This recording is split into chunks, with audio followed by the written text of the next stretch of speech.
50 dates, 50 states. What do you think that has done to your perception on dating? 50 dates, 50 states. Oh, a lot. 3, 2, 1, let's go! But I definitely don't read all my comments. Get out of our state, you Californian. I'm like, I'm not from just because I'm like vlogging, you think I'm from California. I'm like, I'm from here. So basically 10,000 women applying to go on a date with me. Oh, I was like, I'm a G, dude. Yeah, it's safe to say that you definitely have a type, I think, right? Yeah, that's probably accurate. Yeah. Okay, Matt, throughout your time doing 50 dates, 50 states, what do you think that has done to your perception on dating? Oh, a lot. Because when I first, before 50 dates, 50 states, like I started when I was 24. And before then, I probably went on like maybe 5 dates total. Like from 0 to 24, 5 dates total maybe. And then I just took the bull by the horns and went on a ton. And so, but a ton because I think a lot of things for me, like I learned, don't set expectations going into a date because it often leads to disappointment. And a lot of people do that, girls and guys, where they meet someone and then they creep their Insta profile and they're like, oh, this person's going to be great. Or the small interaction they had with them before they met or before they had a date, they like set this really high standard. And then it's like, oh, well, that didn't go like I wanted or anything. So you got to go into things like a lot more free range, easygoing, relaxed, being yourself, especially as a guy. Guys try to put on this flex with girls like they are more than they are and stuff. It's like, what do you try? She's going to see through that at some point. Like if this goes well and you guys continue to date, she's going to be like, wait, you are none of these things during the first, experience. Be the phony guy. Yeah, exactly that. And I think like, the biggest thing is just, being confident. Girls love it when a guy's confident. And I think making a girl comfortable, it's crazy to hear the horror stories I hear from some of my dates. And they're just like,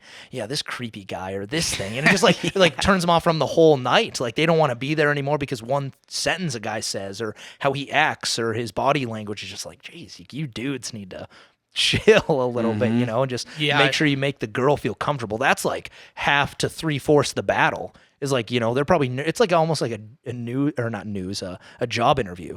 It's like going into it, it's like, oh, like you could be nervous, but like for them, they're probably way more nervous going into a date than a guy is because guys can be sketchy or creepy or weird and get away with it. Yeah, For and sure. so that's I've learned a lot of different things when it comes to going on dates. Well, I mean, when you think about it, it kind of is an interview. Like it is like at its root reason why you're there. You're interviewing for a potential, lifelong partner.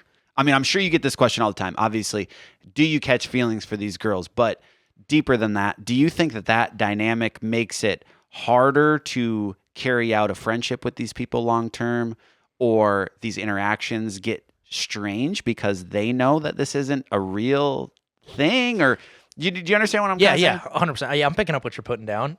It's for me, and I like this.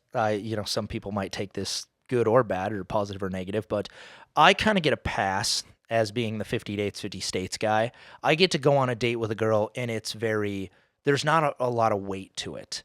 They're like, oh, this is fun. He's like a content creator. He goes on dates and he's like leaving the next day. And like, there's not this weight to it that a normal date would be where it's like, oh, a guy and a girl, go to the same school, or they met in the grocery store, or they met at the bar, or wherever it is, like, and they live in the same town. Me, it's, hey, it's hi and bye. It's almost more like a vacation fling. Yes, exactly, right? And so, which honestly, I really enjoy because when I go on these dates, there's not pressure. Like there's not how many kids do you want? What do you want to do? Like it's like not like sometimes that comes up and that's fine, but there's not like a weight to that question. It's just like, oh, we know I'm going to be here for a night and I'm leaving tomorrow. So like, cool. Like we're just getting to know each other and we're having a fun time. And so that's one thing I really like about it because I feel like girls open up a lot more to me that way. And there are things with what I do that's different. Like if I have a cameraman filming me and a girl on a date, that's not normal. But one of my favorite things in the world is when I'm on a date and I have a cameraman with me and he's filming and they start opening up and they forget the cameraman's there and they start sharing some things that are really deep or personal. And then they go, oh my gosh, can we cut that? Or can we, and then of course I'll be like, yes, like I'm not looking at to expose them for something or share a story or get views off of a, traumatic or dramatic story of theirs. But it makes me feel so good because they were present and comfortable with me enough to open up and forget about the camera. And so, it just kind of depends. But yeah, I think having a lot more of a light-hearted atmosphere going on these dates is definitely nice. Sure. Yeah, it makes complete sense. Just to take it's like we're just trying to have fun. Yeah. It's not like you're not going on these dates being like, we're gonna fall in love, this is gonna last forever. So I totally agree. One thing that I was really curious about is the whole premise of the show is going on these dates. Do you find yourself being pressured to not find a significant other that you want to be serious about? Because once you have a girlfriend, it's like, how do you go on the dates? Like, I just figured that would be a struggle in its own. Yeah, no, it's a great question. And I guess for me, like, I get asked this a ton by news and like when I've been on different TV interviews or things like that, where people are like, oh, like, well, what happens if you fall in love? Or how do you not fall in love type thing? And I think people forget it's one date. Like it's like, but like I think people forget that because they like these reality dating shows. They like that's kind of the goal of all of them is to get married or have a wife or a husband and fall in love. And it's like, no, I am somewhere and I'm meeting this person with this person for 8 to 12 hours, and it's like hi and bye. So how can you find love when you're meeting someone? And like again, there's girls I meet that are awesome, and I think that. If I lived in that state or area, great. But, there's a kind of a journey to accomplish and a brand to fulfill of going on a date in each state. And so I don't feel the pressure in that way when I break it down for people like that, because then they go, oh, I guess you're right a little bit. Yeah. But sometimes I feel the pressure of having an outcome, I guess, of some sort. But that's the weird thing about my brand is like, okay, it's a date in every state, but like, you're not going to marry someone at the end of the season. You could maybe have a girlfriend, but again, a girlfriend after one date, like, again, that's not really that authentic or realistic. And that's one thing I really want my brand to be different about versus like The Bachelor and things like that, because The Bachelor, that's just not, I would love to see this stat. If anybody has this stat out there, please comment it. This would be awesome. But, like, I'd be so curious how many past seasons of The Bachelor Bachelor, Bachelorette, how many of them have actually got married? Like, it's lasted. I'm curious. Like, they might get married for, the plot of it and then, not actually go through with it. And they split up. Yeah, but I'm so curious in the past, like, 10 to 15 seasons, how many are actually together? Still to this day. Yeah, I bet you maybe in the last 15, I bet you less than 5. Like, out of both shows. So 30 seasons between Bachelor and Bachelorette. I bet you less than 5. And because it's not a realistic way to... Oh, you're gonna marry someone that was macking on 3 other girls right. 2 weeks before? Like that's not good normal. Point. That's a really good point. Yeah, and part of it's like this is not a normal way to like get into that sort of relationship with someone. You don't know everything. Like you might have a really cool banger first date, but if you get married and then you realize that they clip their toes over the kitchen sink and leave them, you know what I mean? Like, you don't see these red flags 100% until later on. Exactly. Well, a first date, you are on your best performance. Like, the girl and the guy. You're kind of like, you're kind of putting yourself out there and you're trying to perform your best. Like, we kind of talked about being a job interview. It's like, you're going up and you're showing up. And so you don't know all the flaws and the ins and outs because it's kind of like what they call Instagram. Like they call Instagram your personal highlight reel. That's kind of how you are when you're on a date. It's like you're trying to act your best, be your best, and you don't want them to see all the bad things or, maybe your flaws or red flags or things like that until you guys get closer. So first dates are nuts that way. Absolutely. And it goes off of like the cliched thing that everyone says is just be yourself. But it couldn't be more true because if you pretend to be this guy, they're eventually going to know who the fuck that guy is. 100%. No doubt. It's just like, that's why I never understood why guys... I've heard of this. This blew my mind. Someone told me that they knew someone who rented a vehicle, like rented a sports car to pick a girl up in to pose it off that it was his. I'm like, what are you doing? Like it's the worst idea. Yeah, now I get it if you're just trying to, be a Romeo or wheel and deal or have a one night stand or whatever you're trying to do. Even then I don't get it, but I guess I understand it more. But still, it's just like, what are you doing, dude? Just like show up, do your thing, like. Oh, it just makes no sense to me. Yeah, that's like, renting a car to show up to the date. That does blow my mind. But this makes a lot of business sense. Like, what's the ROI on this investment?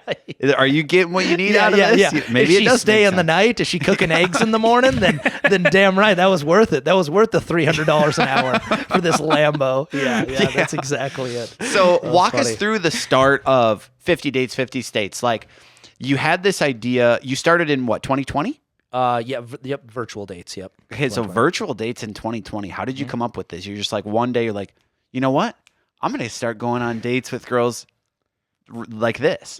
Yeah. Where did the idea come from? COVID, definitely. When COVID hit, and I mean, we all know when COVID hit, we were like, what the hell is this? And everybody was locked in, businesses shut down. Yeah, things are going to be weird for 2 weeks. Yeah, right. Yeah, exactly. And so it was just like, I didn't know, and I was working for a baseball team in North Dakota at the time, and I was still working full time for them, but just remote. We weren't in the office; everything was shut down, and so I hopped on Tinder, as a bored single bachelor would do, and it said a notification popped up, and it said that you could place your location anywhere in the U.S. for free. And I'm like, ooh, well, this is kind of fun. And so I started placing it in L.A., Miami, New York, Dallas, the big cities.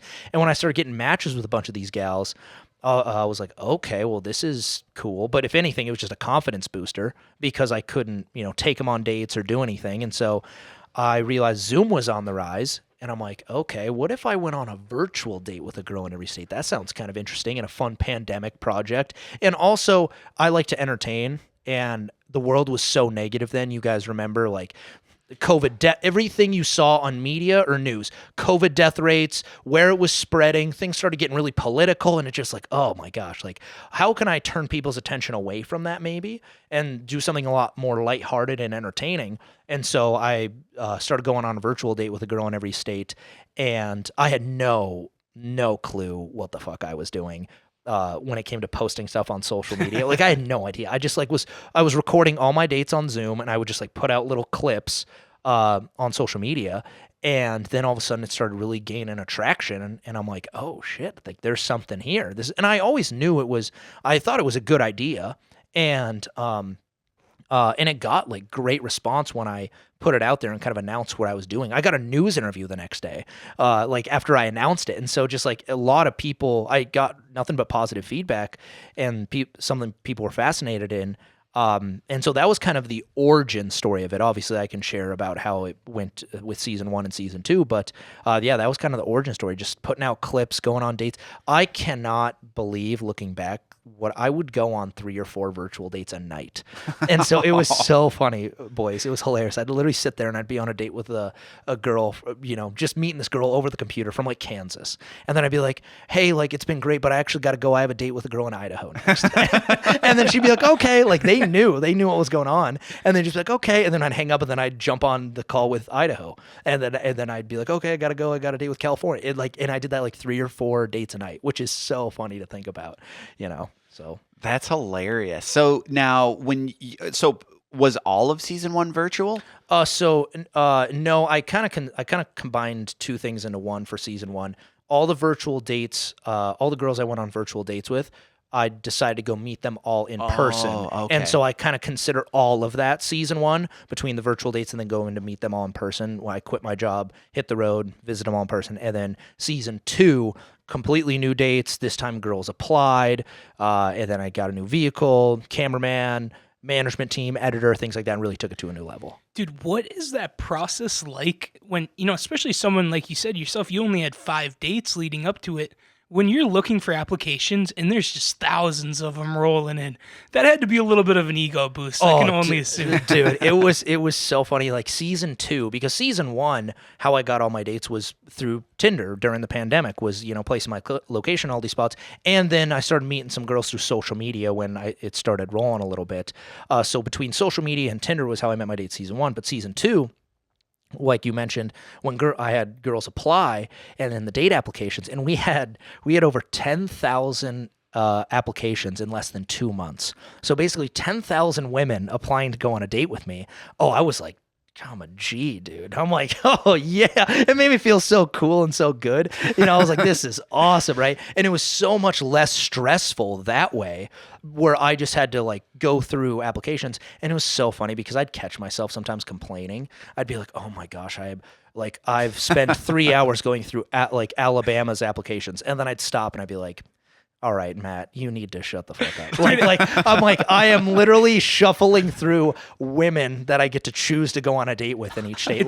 It's like dream Tinder. Yeah, exactly. Where it's like unlimited likes on. Everyone's a match. It's like a hot girl on Tinder, dude. Yeah. Because like I always wondered, because being a guy like myself, Tinder's not always friendliest to you, and I always look at the hot chicks, and it's like, God, every time they swipe yes, they probably get a match. And that's got to be a nice feeling. Oh, it made me feel so good, and it was just so cool though, because like it was so different. I remember there was a little bit of drama in season 1 with like in both seasons. My dates, they all had a group chat. They had a group chat with me and a group chat without me in both seasons, which is intimidating as fuck. But in season 1, there was a little bit of drama, and I remember a bunch of the dates, they had like threatened to quit, and they were like, oh, you know what, we'll leave and all this stuff. In season 1, I was just like, no, like, don't, like, it's like, I think there's just like a misunderstanding of what you guys are saying. In season 2, if something like that happened, I would have been like, all right, there's the door. I was just like respectfully, like I wouldn't have been an asshole, but I would have been like, okay, if you're like threatening to not be in the series, that's okay. If you don't want to be in it, like, yeah, again, there's the door. I'll pick somebody else. There's a line of people that would gladly be the, Tennessee date or whoever, or whatever state it is. And so there was definitely a shift in that when it came to it. And I just like wanted girls to be part of the experience that truly like were interested in being part of the experience, not like, and it's hard to filter if they're clout chasers or if they're, but like, I don't think, I get asked that question sometimes, and people are like, oh, like, what about the girls who might be just clout chasers doing this? To me, I don't think it's, if they're solely in it for that, yeah, that's bad. But like, I understand if girls apply because they get a little bit of footage. Like, that's part of the thing. Like, it's obviously not for genuine love. Yeah, exactly. Like, and so I totally understand if girls are applying because of like, oh, you're getting some love on social media or being on or getting a date paid for and maybe getting on the news. And like, I totally get that fun side of it. So there's no problem with that to me. So walk us through the logistics of planning season 2. You've already gone through all of season 1. You know what to expect. You've learned the nuances, the bad things. Setting up for season 2. Now you have a filmer with you. You have your vehicle. You already kind of have an idea of what you're going to spend in fuel, probably. Yep. Like, you have a management team now at season 2. Like, what is all the logistics that goes on that people might not understand? Well, season 2 was so much different than season 1. Season 1, it was me and my F-150 running around the U.S. with my iPhone. Like, that's like basically the gist of it. Season 2 was just like, I had so many more people I had to, I don't know if address is the right word, but just work with, right? Editor, PR team, management team, manager, and then cameraman. And so it's like one thing that was really, or I guess I'll touch on the logistics of it. Like basically in season 2, when I announced season 2, this management company that was based out of Michigan reached out to me and they were really interested in, managing me for the season. And I had never been managed before in that world. And I was just like, okay, I guess we'll see how it is. So they flew me out there. I met with them. It seemed like they knew what they were doing and they seemed to impress me really well. And so I partnered with them. We shook hands on a deal for the season. And then we just got the ball rolling on a lot of stuff. And they moved fast, which is one thing I really liked about them. It's just like, okay, they're going to get the ball rolling on things and whatnot. And so it just like, it kind of was a domino effect. It's hard to explain the logistics, I guess, of, getting other people involved because just working with them and doing a lot of domino effect with it. But the logistics of planning a season are monstrous when it comes to mapping out every place you're going to go. Like the route is huge and scheduling the dates because in season 1, I felt like I wasn't as, blunt, I guess you could say, when it came to the dates. I'd be like, hey, does this week work for you? I would like talk to my dates, and then I'd build a schedule out that way. In season 2, when I picked a girl, I'd call her and I'd basically be like, hey, or before I even hopped on a call with her, and I would text her and let her know that she was the winning date for this, or the pick for this state. I'd say, okay, does this date work? May 2nd. And they'd be like, yes or no, and I'd be like, oh, if they said yes, then we'd hop on a call and I explain how everything worked. And then, but it was like, this is the day you have to go on the date. It's not, there's no flexibility here. It's like, this is, you got to plan this out. Yes. Like the route that you're picking, how do you choose what route you go through all the states?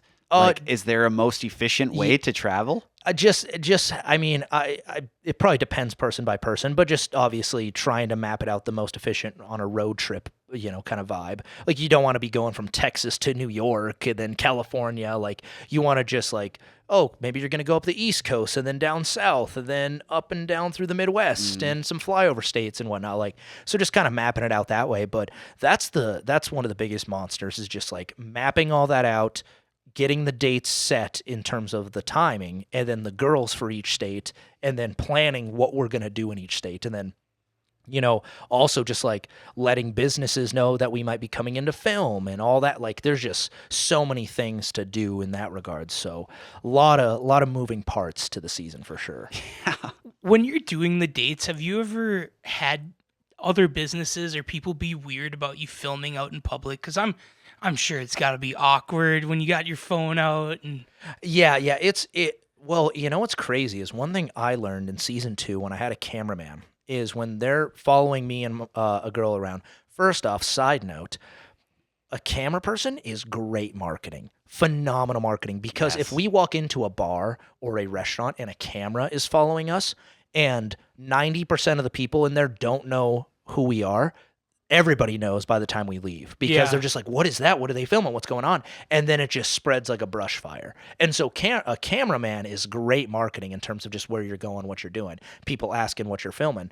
But anyway, I learned with a camera person, the logistics are off the charts when it comes to filming in places, and what I learned is if I called places ahead of time and talked to them like, hey, we're part of the show, we're going to have a cameraman and me and a girl on a date, they more than likely said no. They were like, oh, we're not, we like aren't comfortable with that.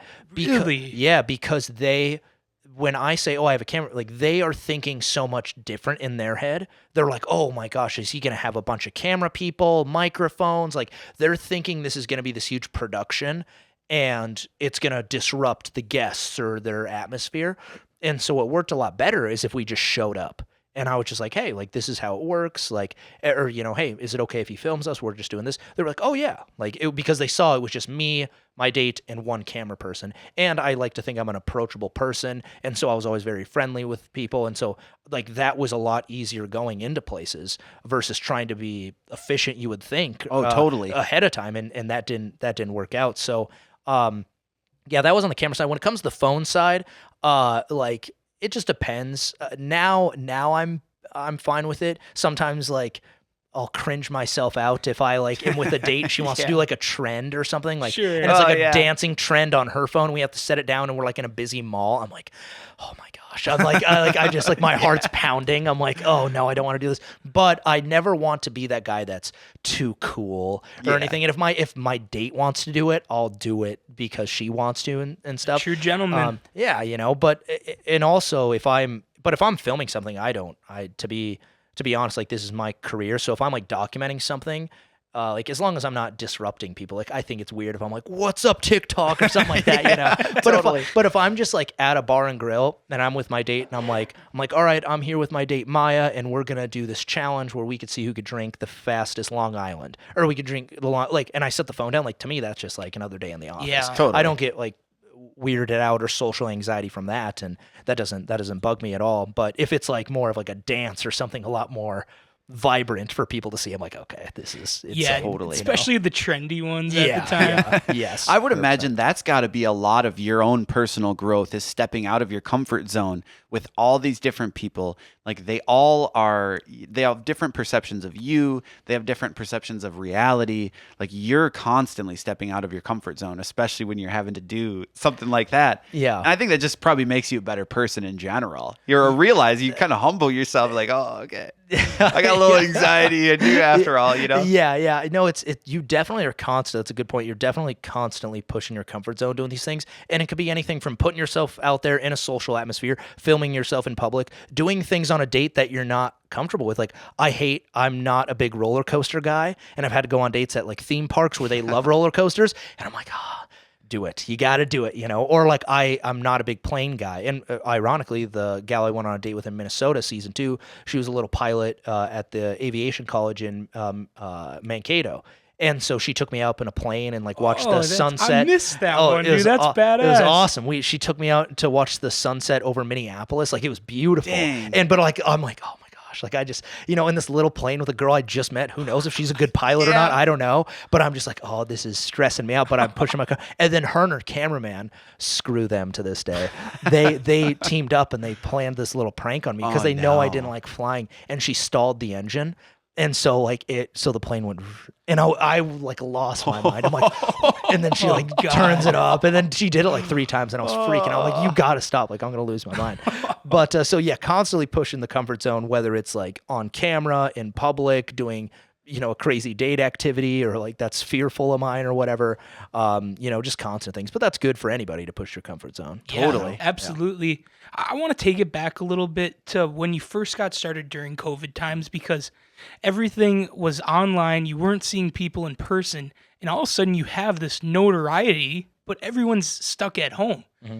So I guess my question is, was it weird having notoriety and fame during COVID? And then also when COVID ended and you start getting out there and all of a sudden you're going to the gas station and someone's like, hey, I know you off TikTok. Mm-hmm. That had to be a lot to comprehend at the time. It was, yeah. Like I didn't, I guess when I hit the road, I had 150,000 followers on TikTok, or 160,000 followers on TikTok. And like in my head, I guess obviously like 160,000 people is a lot of people, but I guess I didn't feel this like bulk of fame or anything. And so like the first state when I pulled up to a gas station was in Wyoming, and I got recognized from people. I was just like, oh my gosh, like this could actually be kind of a thing, or like, is this going to happen in all 50 states? Like, I don't know. But it was really cool, and I'm a social person, so it was easy to kind of take that in. During the COVID time, it was weird just getting kind of this first introduction to like internet fame or clout. I had like, I had an Instagram and stuff, but like I'd post here and there, but like I never experienced like going viral or anything. And so it was cool just to like see that happen. And it was just surprising to me. It was like crazy that I would post a clip and I wouldn't even really like, the content has changed so much, and algorithms and platforms, but like it blew, like things that I didn't think would get that many views, but I'm like, okay, well, I'm just going to put it out there. It would just like blow up. But it was just because like of COVID and the time we were in, mine was a series, so it was followable. Right. And so it was just, kind of fascinating in that regard, but not overwhelming by any means. And the beauty of your brand is people can rally behind it. Like I remember waiting for I can't wait for Minnesota to come up, and it gets everybody involved. It's the perfect premise. Yeah, that's the one thing I've learned, and that's like why I have a lot of pride with my brand is I just like everybody has state pride. And so if they come across my show, they're like, oh, who's the girl in Kentucky? Who's the girl in New York? Like, because they want to, like, it's just natural state pride. I remember it hit me one time. It was when the Rams and the, who did the Rams play in the Super Bowl a couple years ago? The Bengals. Was it the Rams and the Bengals? Yep. Okay, so I asked my family. I was with my family when we were watching it, and I'm like, oh, who are you guys rooting for? Like in Montana, we don't have any pro sports team. And they were like, oh, we're going for the Rams. And I'm like, why the Rams? And they were like, oh, because there's a guy on the Rams who went to college in Wyoming, or he's from Wyoming or something. And it's just a neighboring state, state. But they're just like, that's why we're going for him. And so I like think of that with my series when it comes to like, there's like state rivalries. Like there's certain, like there's a little beef between like Wisconsin and Minnesota a little bit. And like Michigan and Ohio, there's some beef there. And so it's like, even if people in those states see the date in their state, they're like, oh, who's the Ohio girl? Screw her, or just immediately. But like, it's kind of the competitive edge of state pride just from viewership. And so that's why I think there's a lot of value in my brand of 50 Dates, 50 States. And I also want to highlight places that aren't normally highlighted. If you look at The Bachelor in some of these series, they pick 5 girls from LA and 3 girls from Dallas and 2 girls from Miami and a couple from Nashville. And it's like, there are so many other states out there to show a little bit of love to. Give some love to these smaller Midwest states or some up on the upper East Coast. Like, there's places that, aren't, maybe they don't have the big cities or aren't as glamorous or entertaining, but there's still a lot of good people out there and at least from my side of things, when it comes to the dates, a lot of good looking women and stuff too. It's like, hell, they're out there, man. And so you got to show every state some love. And so I just think like that's a huge value of the brand. A lot of blondes on the page. Oh yeah. I get a lot of shit for that. Yeah, that's fair. Yeah, that's it's fair. safe to say that you definitely have a type, I think, right? Yeah, that's probably accurate. Yeah. I've definitely got some heat for that. I remember my most viral video was me shuffling through my dates in season 2, and it just like everybody in the comments is just like, oh, bro's got a type, and it's like, what was the phrase they use? It's like same page, different font or something like that, and it's just like everybody roasted me. And then it's like people calling me racist because I don't have enough diversity. And it's like, oh my gosh, these people are crazy. But it's just like, I'm sitting there eating my popcorn while it's going viral. Right. I'm like, oh, this is in good. the comments, they help push. Yeah, that's exactly. for sure. Exactly. So I'm just like, oh, whatever. Yeah, any engagement is good engagement, obviously. Yep. Do you read through all your comments? Do you see most everything coming in? No, it depends. Like, I'm actually pretty bad at that, and I've been bad at that. Is like I'll try to reply to things if I check notifications and like on a specific video or something. Like, I'll try to reply to a handful of people because 1, that's good engagement, but 2, it's just good to like, if someone asks a question in the comments, to respond to them or whatever. And obviously can't respond to all of them, but like, I've been bad about that in the past, like where I've gotten texts by dates or family or friends, and they're like, do you see the comments on this? Or like dates will be like, hey, can you delete this comment because of bashing or something? No. And like, I tell all my dates that ahead of time. I'm like, hey, if there's ever like something really negative towards you, because everybody's got insecurities, or like people could just be dicks online and they just like go in on one of my dates, like, why is her hair like this? Or her makeup or something. And like, if I don't see it, it's just sitting there for people to be like, yeah, what the hell? And so I've like had to delete comments because of what people are saying and whatnot. And so, but I definitely don't read all my comments, and I'll try to reply to some here and there or DMs or whatnot, but I probably should more. No, I think you're probably in the minority, because I think what happens with most people, that's like they get sucked into reading, and then you start like doom scrolling through the comments, and then you just really get down on it. No, that's bad. You can't do that. You cannot, especially if it's negative or some heat. Like, that's bad. That's bad for the mental. Dude. Like, Instagram Reels are tough. I will never Dude, read the Insta comments. I love seeing a video on TikTok, and then the top comment will be like, post this on Instagram. Yeah. Dude, because they're not as ruthless. filtered with the comments. Yes, ruthless. I remember I posted a video in Montana, my home state. Screw those guys out there. What the hell? I posted it. I was in Red Lodge, Montana, and I went to like a little coffee shop, and I just like kind of vlogged it and put it on my Insta.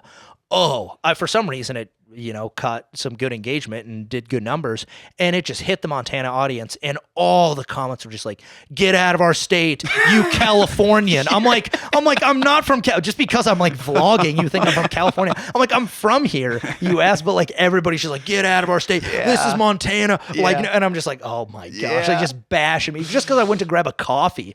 Like, it was like, all right, guys, screw all you. We had one clip that hit a bad side of Instagram where I was talking about how the caffeine content in Diet Coke is the same as Red Bull, which is so wrong. And I was like, I don't know if that sounds accurate. No, it was not accurate. But for some reason, I don't know what I had read.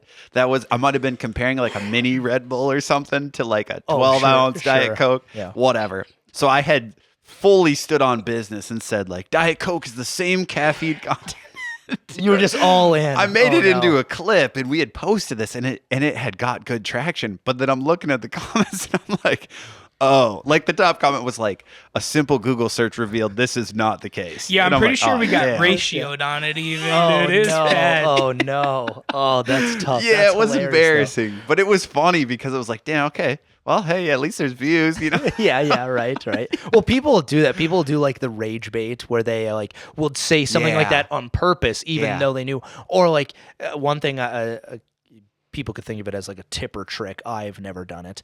I don't think so, at least. But like a lot of times they'll like misspell a word purposely or something. So then the Yes. comments blow up and they're like, Yeah. wow, he doesn't know how to spell or what the, and then it's just like you get 100 comments of people trying to grammatically correct you. Yep. And you're just like, I knew the whole time. So what I found out actually recently is that there's a real role at big social media companies called like a social engagement engineer.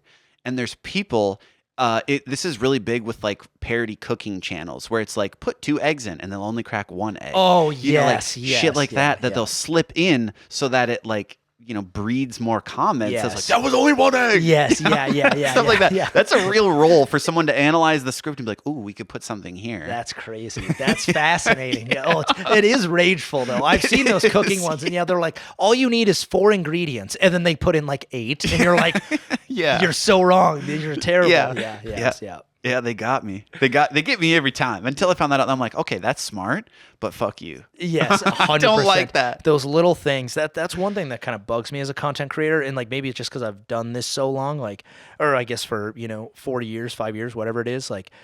I can tell when someone's trying to like manipulate the viewer into watching their video and it just seems like Yes. unauthentic. It's like, hey, I have 3 social media tips I'm going to give you guys today, and the best one is at the end. And it's like, Yes. it's like that's not how Yeah. anybody talks. Nobody talks like that. And like you're just doing that so people stay to the end so it goes viral. And I get it. Like I understand it from a content creator side, but it's just like come on, like what do you? That bugs me so much when people. I noticed a lot of that when TikTok Shop first started popping off because people at that point were like pretending it wasn't an ad. And, Yes. And like now people are pretty open. Like everyone knows what you're doing. But before it'd be like they try to slip it in front of you almost like a brand deal where it's like, I know what you're doing, motherfucker. Yeah, 100%. Yeah. It's hard to be authentic when it comes to like promotion or ad or things like that. And it's so weird with like some brand deals I've done, how they just want to like, they want me to read a script. And I'm like, what are you guys like? This isn't doesn't going to fit. resonate with anybody. No. Like, I don't know what you're thinking behind this. Like, and I'll try to share my 2 cents, and then they're just like, no, like we really want to follow it this way, and like it just doesn't make any sense. There's that old quote where it says like, it's like, oh, the corporate marketing people, they go into a room and they go, what's the dumbest idea we could think of? And then they do it. Right. Like that's what so many corporate like big brands do. It's just like, I don't understand why they don't try to have more of a authentic approach versus Totally. like this script style. Well, they're coming from like the traditional marketing world. Yes, It's like you see this fair. billboard, and this is a billboard. Yeah. It's a disruption. It's like a thing that pops up. Yes. That's just like you have to notice it. Yes. But what a lot of people are starting to realize is like it just does better if it feels natural. 100%. Like this is the person I like. If they really fuck with this product, then I'm way more likely to buy it. We actually just turned down our first brand deal because of this. Really? Yeah. So we're kind of big time in brands. Hell now. yeah. Hell yeah. Let's No, go. but it was like I don't want to mention anything just in case we do something with them in the future, but they said we don't want a specific break in the content. We want you to just bring it up naturally in the conversation. And they sent me some examples of what it was like. And they'll just like, oh yeah, this thing is blah blah blah blah, and they name off the ingredients and you have to hit on all these key points. It's like that's weird. Yeah, We yeah. don't talk like that. Yeah. I cannot do that. Yeah. It has to be clipped in. Otherwise, like, I'm not going to just tell someone like, oh, you should drink Busch Light because it has wheat and it has water and you know what I mean? Like, I'm not going to talk like that. Yeah. That's weird. 100%. I will never understand the podcast advertising. Like to me, I have never heard anybody when they listen to a podcast and an ad pops up, they skip through. They click the 10-second Every fast time. forward or whatever. They're just Yes. like no one. So I am so fascinated. Like I don't have a big podcast and I don't know what it's like to have a big podcast. So I can't, talk Well, neither from do we. Oh, stop it. Stop it right now. That's not true. But like, I don't understand, like, I guess from like if you're Joe Rogan, right? Like, obviously if you get any ad space on that show, he's the biggest podcast in the world. That's freaking awesome. But again, I feel like anytime I've watched a Joe Rogan podcast or clip, I'm like skipping anytime it comes to an ad. And also every podcast ad it's literally script. Yeah. It's like, hey, this is why you should go to Pizza Hut because they have their new big box deal where it's $20. Like it's read. Everyone, it's not like fun. It's radio. And so I'm so curious from like a brand side what their like metrics are behind it. If it just be like, oh, they have a lot of listeners and like we want it this way, or like I think it's way better if like if you guys are sponsored by an Arizona tea and you have a bunch of Arizona teas on site. Totally. Like that's we're talking, but there's product placement. Yeah. Right. And maybe there's a break in the show or whatever, but again, I'd bank on more of like the product placement or the atmosphere, right? If we were a brand. So those kind of throw me off when it comes to podcasts. The only example that I can think of when it comes to the podcast and just social media advertising in general is Manscaped, like the Lawnmower 3.0 or whatever they're at now. Yeah. And honestly, I think that's because they just forced it so much towards this where it's like, I think Razor, I think Manscaped. And it's not like, oh, they have the best product, but it's like they just get stuck in your head. That's a good point. Like the reps. Yeah. It's like, oh my gosh, they're in everything. Like Temu did like 4 Super Bowl ads or whatever it was. And it's just like, Jesus, like how much money does Temu have? You know, they have like 4. And like that was kind of all over social media after it's like, okay, well, I turn on the Super Bowl, it's Temu. And it's like, so yeah, that's, you know, the reps definitely, that makes sense. You know, if you're doing mass output or spending a ton of ad dollars. Yeah. That actually freaked me out because I didn't realize that it wasn't Temu, that it's Temu. Oh, it's Temu? That's how you say all the commercials, that's where they're saying Temu. Oh, I don't know if it's a translation shows how much I pay attention or what, but that was one thing I'm like, whoa, I've been saying it wrong this whole time. I'm not going to change, but that's weird that you would say it like that. That is, wow, they need to really fix, because I've done a couple brand deals with Temu, that's how you say it? That's Temu. what the commercials said. They need to really be a little bit more key on that because in my videos that I've got approved from them, I've said Temu and they haven't corrected me. I'm sure they've just accepted it. Yeah, like, but that would be like if I had a certain brand name and someone said it wrong, I want to make sure they said it right. Right. You know, like that's how, like if, I don't know, I'm trying to think of an example, like if 50 states, 50 dates. But that's self-explanatory. I'm sure you get that one a lot. You're saying if it's swapped around 50 states, 50. Yeah, that bugs me. That like it not on. I mean, it's not like I'll be like say it right or anything like that because people say that all the time. People, which is so weird. Dude, I had to practice. I kept fucking it up until today. And it's funny because when I came up with the name for the brand, I was debating. I'm like, okay, do I do 50 states, 50 dates, or 50 dates, 50 states? And to me, in my head, 50 dates, 50 states flows better. Yeah. But I swear a lot of the time when I meet people, they're like, oh, you're 50 states, 50 dates. Like they say it. And so I'm just like, did I make a marketing branding name mistake? But I don't know. You know, in my head, I'm like, I thought this went more fluent to me. And so, so sometimes, but again, if someone were to Google 50 states, 50 dates, I'm going to pop up. Yeah. So that's, I'm like, oh, whatever. Type thing. Depends on same with Temu, whatever. If you type in TEMU, you're going to go to their website. Exactly. Yeah. You know, it doesn't sound like anything else. Yeah. Whatever. 100%. So let's bring it back. Now you're about to start season 3. Yes. So, I mean, bring us into the logistics. How are you going to switch things up for this new season? I know you had pivoted a little bit because I had heard in some of your previous podcasts that you've been on while we were researching you for this, that you were going to have a girl go on this season 3. Yes. Yep. So after season 2, I had my finale on Good Morning America in New York. And it was awesome. And then I'm like, and working with my management team, I'm like, all right, well, we're at a really big peak right now. Like, how can we do something big, announce something going on, move the brand forward? And I came up with a girl version of the show. And I was like, okay, like, because I wanted to have things fresh and different, right? Where a girl took over and went on a date with a different guy in every state. I'm like, okay, and then I would be a host of the show. And so we started that process, announced that version, had girls apply to be the new star. We picked a girl. She was from Minnesota, actually. Picked a girl to be the star. And we got season 3 then started with her. And she went on the first 2 dates of the season. And then unfortunately, I won't go too crazy into details, but unfortunately there was a bad breakup behind the scenes with me and my former management team, and which really like caused a lot of issues into the girl version and all that stuff. And so from there, it was just like, okay, well, this is going to take time to figure things out with this and this. And so between all the logistics of it. And so unfortunately, things didn't really work out with her, but I still kept that version alive in my head. I'm like, okay, well, I'm still going to do that version once this stuff gets wrapped up. You know, if it's not with her, that's okay. I'll do it with someone else, whatever. But then logistically, you know, the really tough thing that I learned with her in the short time that we did, to involve somebody else in the season, there's a handful of things. One, I'm basically putting my brand on the back of them. It's like they are the new face. Like, and you know, I obviously do my research and I interview them and all that stuff, but there's that side of it. Two, it's a lot more of micromanaging, Let's say you're going to be the new guy bachelor of it, and you live here in Minnesota, but I live in Florida. I have to constantly be communicating with you, be like, hey, can you make this video? Can you make this video? Can you make this video to post on the 50 Dates, 50 States channels and stuff?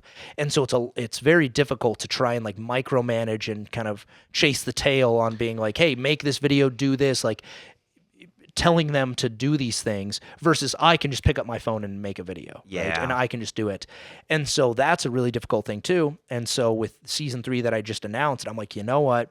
Like, I've had 3 years off the road now. I've done a lot of different like side endeavors and kind of side quests and collaborations. And I'm like, you know what? I got to get back on the road and do something different, fun, and unique. And so to change it, I decided to come up with this new heart format that I think is, I think it's so good and so genius. But basically, every date I go on this season, they'll get a heart, and their heart will have a state on it.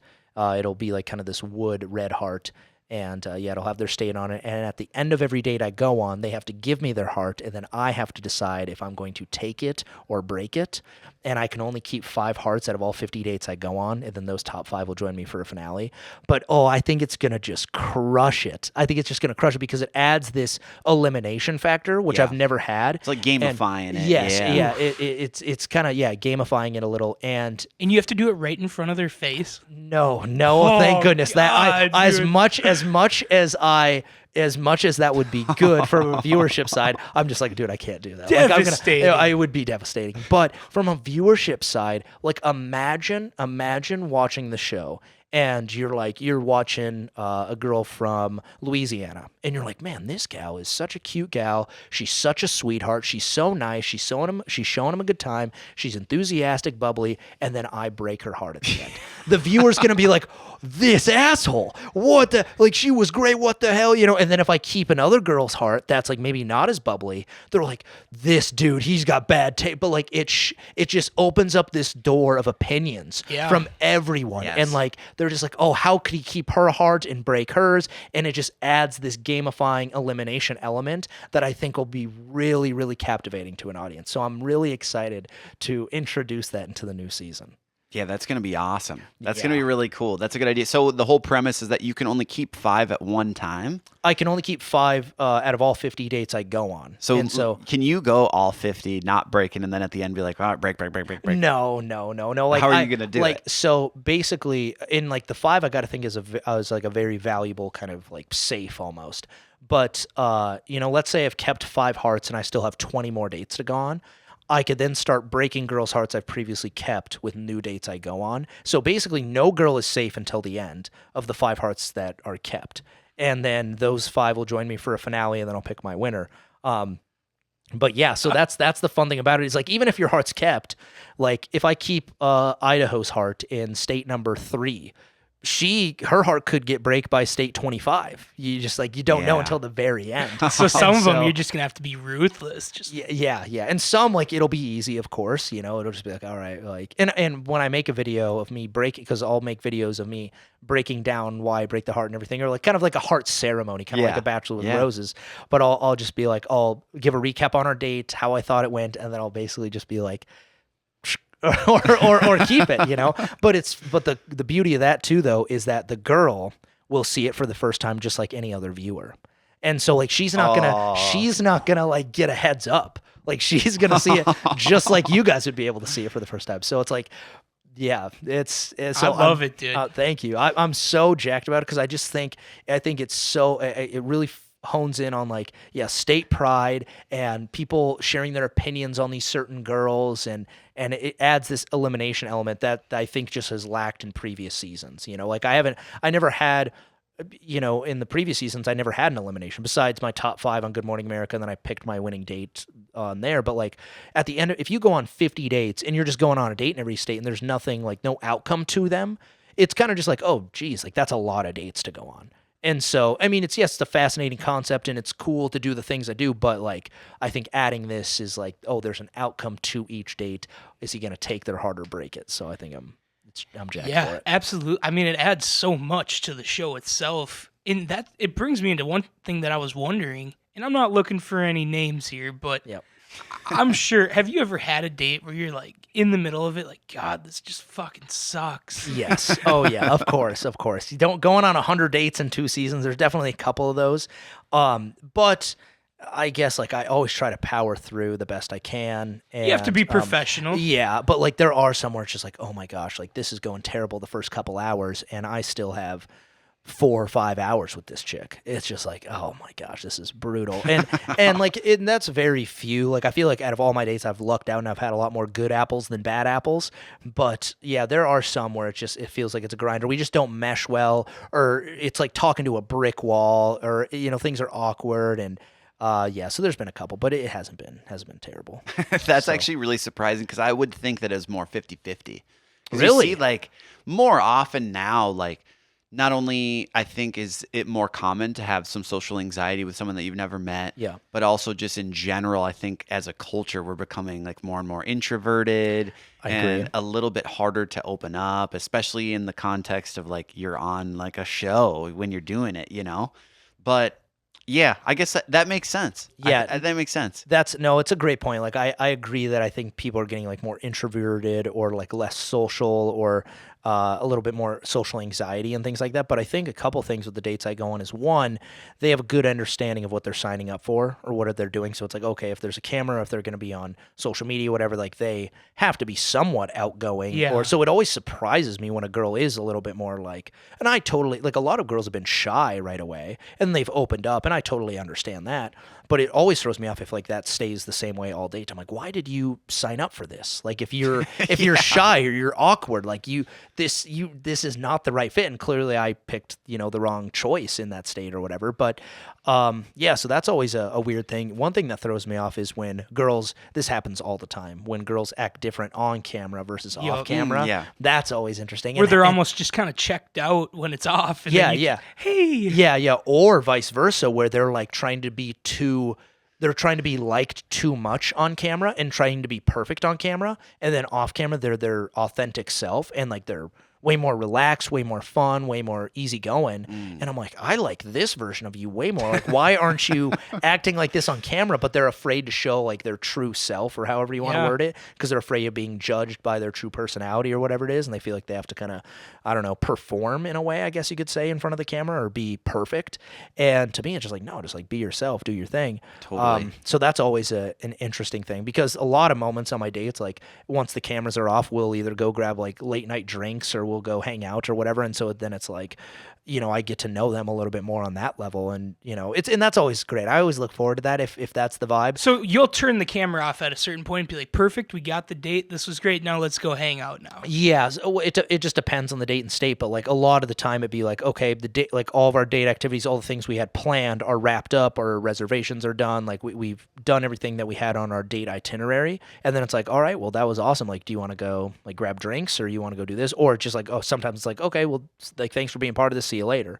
But when we do go grab drinks and stuff, I love that because it's great to hear from their perspective. I'll always ask them, be like, so what you thinking today? Like, how did it feel to like have a camera in front of you and like be mic'd up and, like what was that like? And it's very cool to hear their reaction, whether like, they're like, I'm like really nervous how it's going to turn out, or whether they're like, I thought it was so cool or whatever it is. Like, I love hearing, it's almost like feedback, but it's cool. Totally. So, So let's take it back to the end of season 2. You do the finale on Good Morning America. I mean, that's like primetime television. Yeah.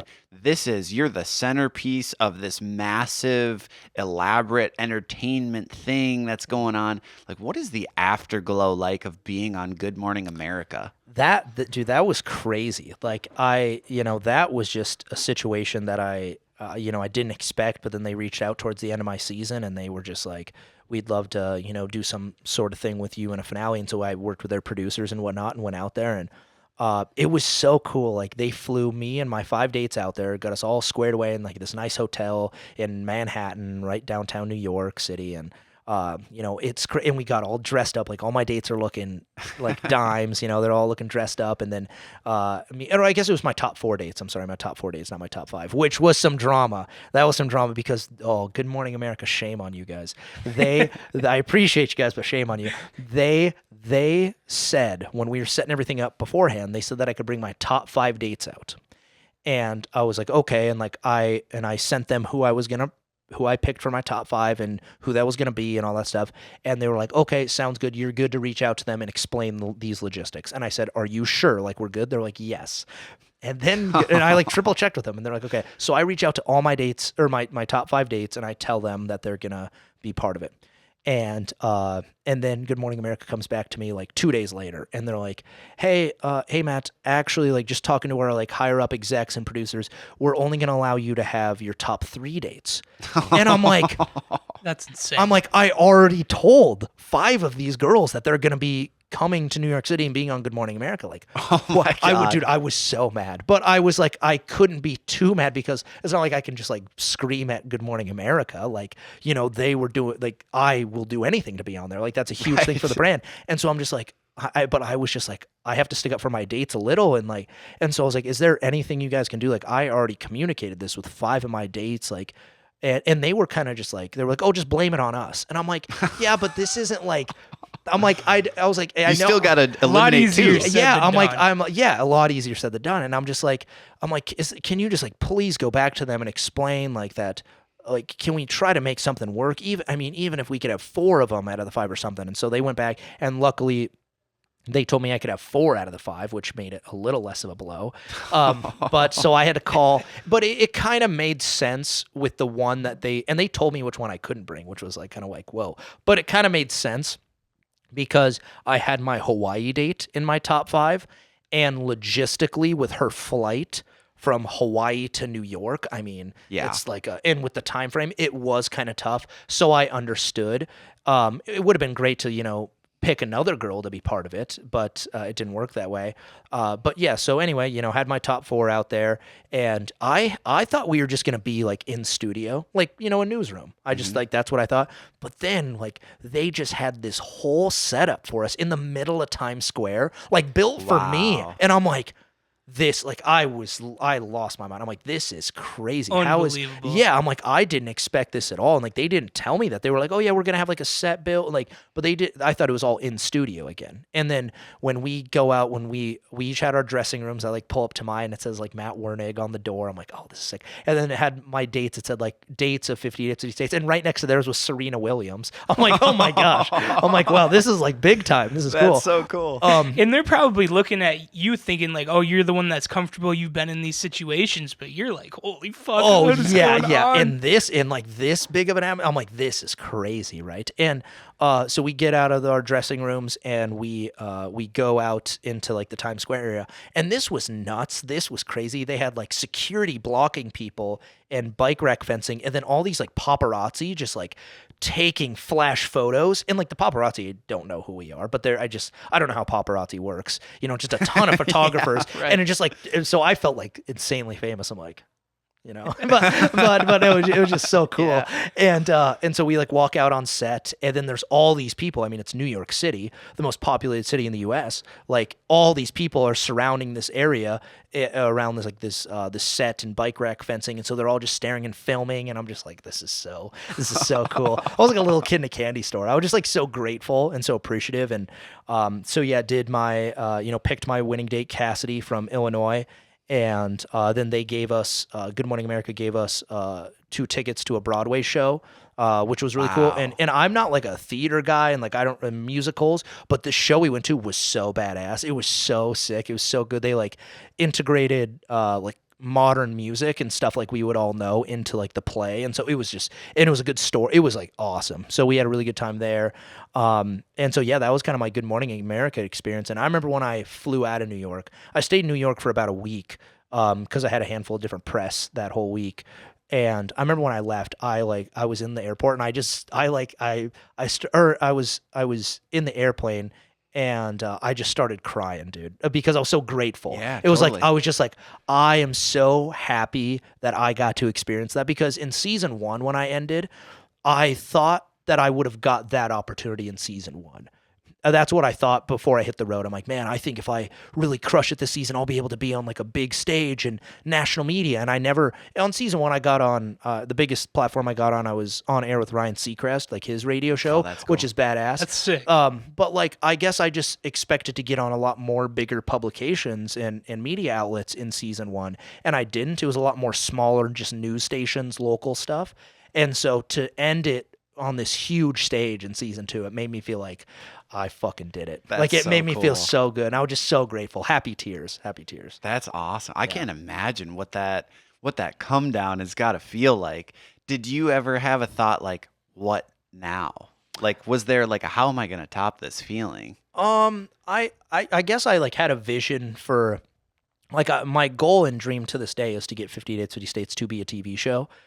Or some sort of a show on like a Netflix or Hulu or HBO or either streaming service or network of some sort. And so after Good Morning America, a ton of different producers reached out to me, including the people from The Bachelor. They reached out, which was Warner Brothers, which is awesome. Like Warner Bros. Everybody knows who Warner Brothers is. And they reached out to me. And so I was working with them for a while there on making 50 Dates, 50 States a show, which also took a little bit of time from, you know, how I said I was off the road for 3 years between season 2 and season 3. I was working with Warner Bros. A handful of that time on, you know, this possible series. But then, unfortunately, the good old Hollywood strike happened. Oh, no. And that, like, all of Hollywood shut down. And a strike hasn't happened in Hollywood in, like, 50 years or 60 years. And I'm just like, why? I'm like, are you kidding me? Like, out of when I'm like, you know, close to having a moment, because and all the work I was doing with them, they had to, the guy I was working with, he had to show it to their higher up execs and they had to greenlight it, and they did. And so we're like, oh my gosh, like it's happening. Like this is my moment, right? Or this is the brand's moment, because I wasn't going to be the star of the show, which I'm okay with. I don't need to be a star. I just want my brand to be up there. And so I'm like, this is it. But then the Hollywood strike happened literally like a couple weeks later. Oh my God. And it just like shut everything down for like, I think it was like 3 or 4 months, and a ton of people within Warner Brothers got laid off. And it was just like, so it kind of came to like crash and burn, which sucked. But for me, I'm like, I have like a never give up mentality, and I'm, you know, have kind of a relentless pursuit with my brand of 50 Dates, 50 States. And so I'm like, you know what? It'll work out when it's supposed to. Totally. And so I got to keep continuing the brand somehow. I'm a firm believer in that everything happens for a reason. As cliche as that sounds, I think that there is a route where, especially with the concept that you have for season 3, that there's a route that staying independently produced is definitely more leverage for you, not only to do what you want to do, but run it how you want to run it and do it the way that you want to do it, but get more fulfillment out of it, I think. 100%. Yeah, and that's one thing I learned about with working with producers and Warner Bros.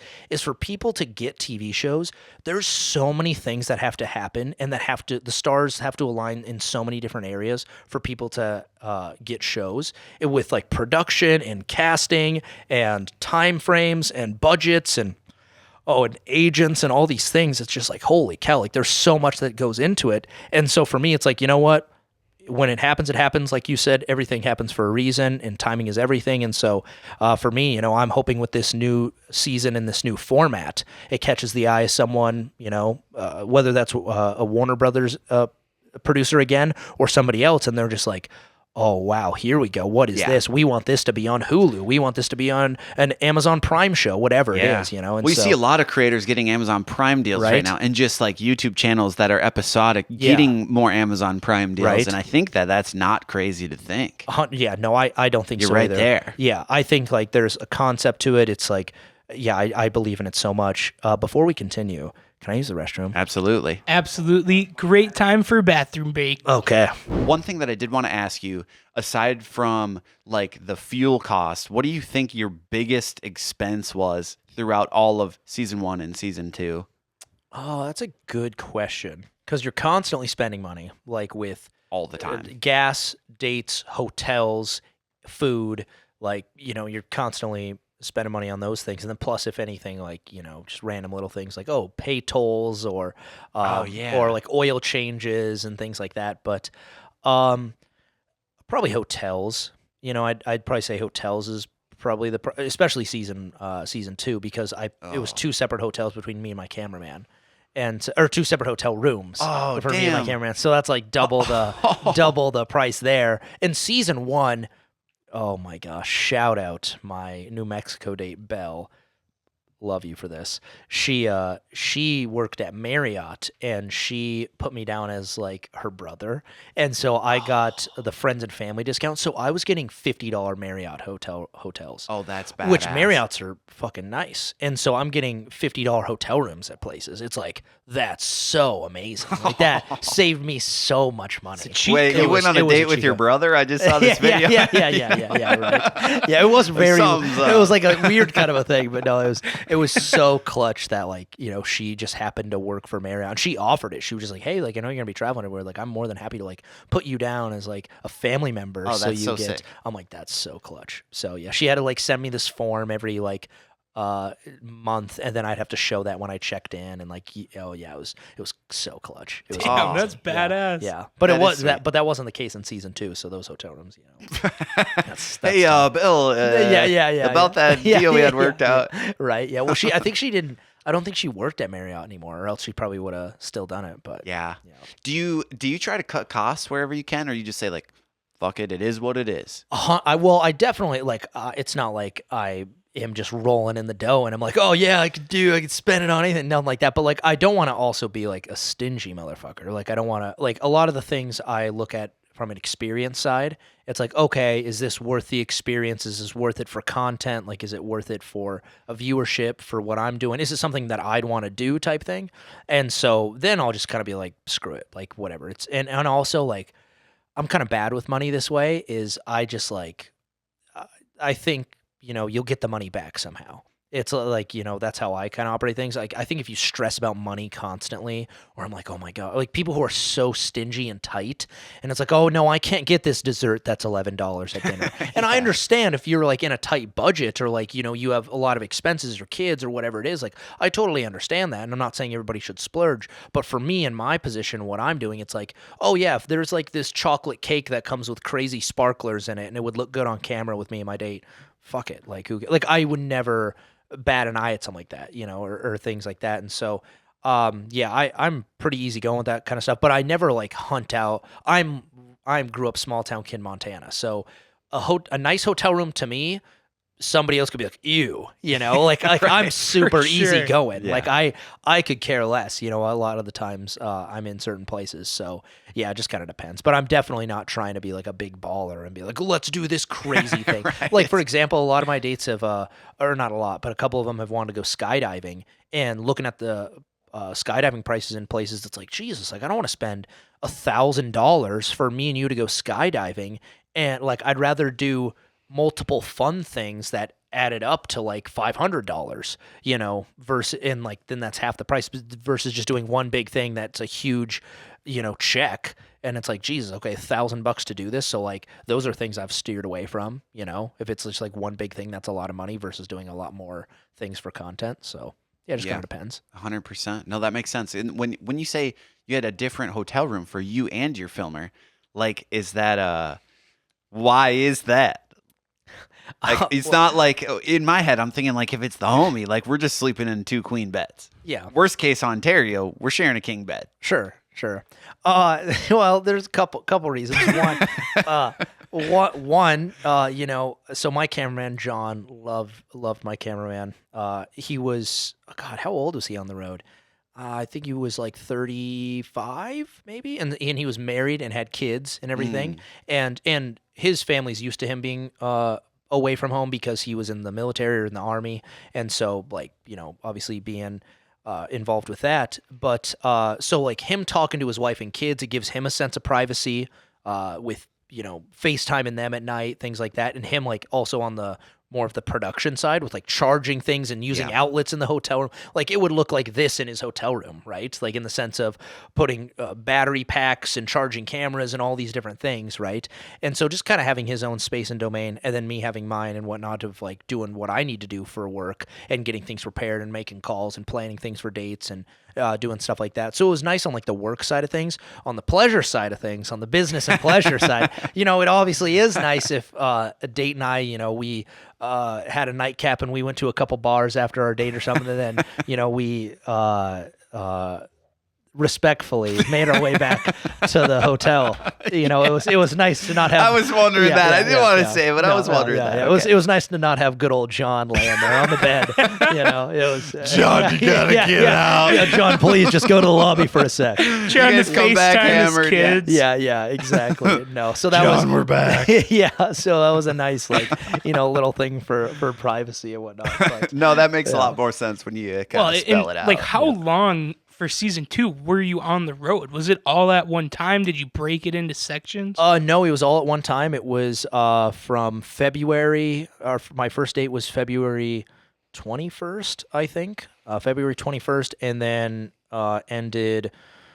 Oh God, was it August? Like beginning of August, and so like 4 or 5 months, whatever that is, on the road. February, March, April, May, June, July. Oh, I guess but it was not 6 months. It was about 5 months on the end of February. So about 5 months on the road. Wow. That's a lot of time to be bunked up with the guy. And that's another thing too. It's just like also having space, like if you're with someone all the time 24/7, there's going to be some friction or like you're going to kind of get annoyed or little tendencies and shit like that. And me and him traveling all over together, road trip after road trip after road trip, and him, like I feel so bad for him. I could never do what he does. So kudos to him, because he had to listen to these, like not the same conversation, but me repeat myself about 48 times, because unfortunately he didn't come with me to Hawaii and Alaska, but the lower 48 he did. And so when he was with me at those, he had to listen to me say, when a girl's like, oh, so what did you do before this? He had to listen to my response 48 times. He had to listen to the same thing. And he's just, I'd be so aggravated. So that and road trips and getting checked in places and everything but he was such a great cameraman, because me and him bonded a lot when it came to just like our morals and values and being respectful to people and character and also one thing that's like a big deal that doesn't maybe seem like a big deal, but when you're with someone on the road for that long, music taste is a huge thing. And so when we're in the car and he's playing music on his phone or I'm playing music on my phone, we meshed music wise, because if he loved heavy metal, I would have jumped off a bridge. That would have been terrible if he was just like, dude, have you heard of this band? For I'm 5 months. Yeah, I'm just like, this is awful. It was it would have been terrible. So luckily, and I'm a people pleaser, so I'd pretend I liked everyone. I'd be like, yeah, that's good. Same. And inside I would have just been pure torture. And so I'm really glad we just meshed in a lot of those ways, which was really good. How did you guys pass the time? Were you listening to music most of the time? Or are you throwing on podcasts? Are you throwing on audiobooks? What is the car rides like? Are you talking? Yeah, it was kind of everything. It would just kind of depend, because a lot of the I would try to work. Kudos to John. Again, he usually drove everywhere. We would switch off if it was really long road trips and stuff, but he usually was the guy driving, because I would be working. I'd be working. My editor, who would edit my YouTube date episodes, would send over, kind of the first draft or whatever, and then I would go through and I'd watch it all and make edits to it and then send it back to him. But that takes a lot of time to watch, a 30, 40-minute episode. Or then when he would send it to me, it'd be like a 50-minute, 55-minute episode for me to watch all that and make edits, him send it to him, then him send it back. So I was doing that, answering emails, talking with management. I was working a lot when he was driving. It was a nice way for me to get caught up. But when I was caught up on or just plan things for dates, like if I had calls with girls, things like that. So that was a really nice way for me to get caught up on things and work. If we were just, if I didn't have a lot of work to do or I was caught up on things, yeah, me and him just vibing to music. We both loved country music and like Rascal Flatts. We both loved Rascal Flatts, some old school country, you know, or like, I don't know how old school you would call that, but so we both liked country music in that way. And then like conversations, we'd always have really stellar conversations. Like it would be so funny because he'd be like, so you went out for drinks last night. Did she go home leaving your room this morning or did she, you know, or whatever. And so like, we'd always just like kind of bro out and talk about like those things. He still likes the locker room talk. Yeah, oh yeah, it was locker room talk for sure. And so it was, and he'd always share like his opinions of it. So what did you think of her or whatever? And he'd like give me his 2 cents. And then, it was just great. Like, and one of the number one things I loved, I looked forward to this every time, but when we were on he would meet my dates first because he would do like a little introduction with them. And like, they would say, hi, I'm Kaya and I'm from Vermont. And like, you know, I'm a nurse and I do that, you know, whatever it is he'd do a little intro with them. And then he'd be like, all right, are you ready to go meet Matt? And they'd be like, yep. And then he'd film us meeting for the first time, but he would always have the first interaction with them and he'd film it, whether it was at their place, wherever we were meeting them. Right. And then he would call me and he'd say, hey, Matt, you're good to come down or come out or wherever. But when he would do that, he would always tell me what his first impression was. And so he'd kind of like scoot away from him and he'd be like, dude, this chick, you're going to like her. Or he'd be like, dude, you might be on your toes with this one. And I'm just like, and that scares me though. I'm like, what the hell? So then I'm like thinking of this before I meet this girl. I'm like, oh no. I remember one girl, he told me, I won't say what state, I'll be respectful. But he said, and I was sweating bullets after he said this. He was like, dude, I think this girl is mentally unwell. And I was like, what does that even mean? I'm like, what is going on? And so that made me so nervous going into it. And that wasn't the best date, but he was accurate with his thought process, but no, it was great. It was great. That's so funny. So we already established that you're from Montana, from a very small town. So I'm sure your parents, when you first started making these videos, they were kind of trying to figure out what's going on. Was there a specific moment where your parents were like, oh my God, dude, this is insane. Like, congratulations. Yeah, I think when I was doing them virtually, they just like thought, they were like, oh, this is kind of fun thing Matt's doing and whatnot. And then when I told them that I was going to quit my full-time job to go travel the U.S. and date women, they were like, no, you're not. and so they were really, really on the fence about that and really hesitant and had a lot of pushback, as any parent would, you know, just worrying. And it was 2021. So like saying the word travel, you know, during the COVID time was like a, you know, kind of a trigger word. And so they were just like really worried as parents about how I was going to afford it and my safety and with COVID being around and how I was going to logistically do all these things. But once I started answering all the questions they had and they saw that I was prepared, like I wasn't just like, oh, I'm going to do this. And I had no idea. Like once they saw how serious I was taking it, then I think that relaxed them a little bit. But I remember, you know, for a while I was like really disappointed of the reaction of some of my closest friends and family when I told them I'd be hitting the road. Yeah. Because I thought my closest group of people would be like my biggest supporters, but they were some of the ones that had the biggest pushback and like, oh, why are you doing this? Or what are you going to do about money? And like, they just didn't see, you know, what I saw. And it took me a couple years to mature past that. And then I just had like a self-reflection one day, and it's a learning moment though, that I can't blame someone for not seeing the vision I see. You know, like, and that's okay. Like if I tell you guys something I want to accomplish or do, and you guys are just like, okay, like, you know, obviously there's one thing between being a hater, you know, and just like maybe not seeing it through, but I can't blame you guys for not seeing what I see. You know, it's from my point of view. It's from my perspective, what's in my head. And so it took me a couple of years to like really mature and like kind of, I guess, I don't want to say forgive, but just like look past that and not think of it as like a bad thing. And so, yeah, they were hesitant in the beginning for sure. But then like now they love like living vicariously through my content and hearing updates and like, and telling family or friends or neighbors or little things. Like they had someone come do the gutters on their house and they asked what their kids do. And I have a sister, and they were like, oh, well, our daughter, she works for the Special Olympics in Minnesota, and our son, he's kind of an internet personality. And they're like, oh, well, what's he doing? They're like, oh, he travels and dates women. And then they're like, wait, like, what's his name or what's he doing? They're like, oh, it's like called 50 Dates with These States. And they're like, no way, that's your son, you know? And so like for them, it's kind of like they've had little interactions with that randomly. Oh, I'm sure at the grocery store, there's I saw little Matthew yeah, on TikTok. yeah. And so it's fun for them to like, you know, have some entertainment added to their life with it. And so I love it, you know. Dude, that's the thing, like on a much smaller scale with us, when I first started with On Tap, my dad was like, what the fuck is this? And he had one fucking friend tell him like, hey, I heard your son on that. That was really cool. Entire mindset change from right? that moment. Yeah. He's like, this thing's really working. Yeah. Dude, that's so funny that you say like it really just takes like maybe a random person to shift their mentality. That happened exactly with my dad.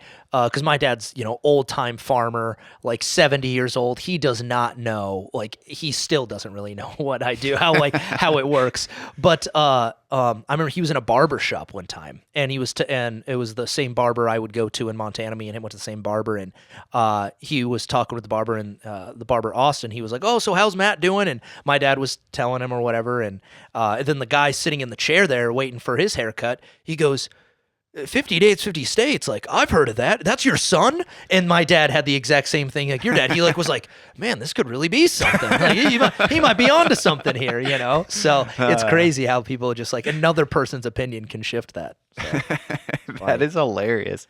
Well, shoot.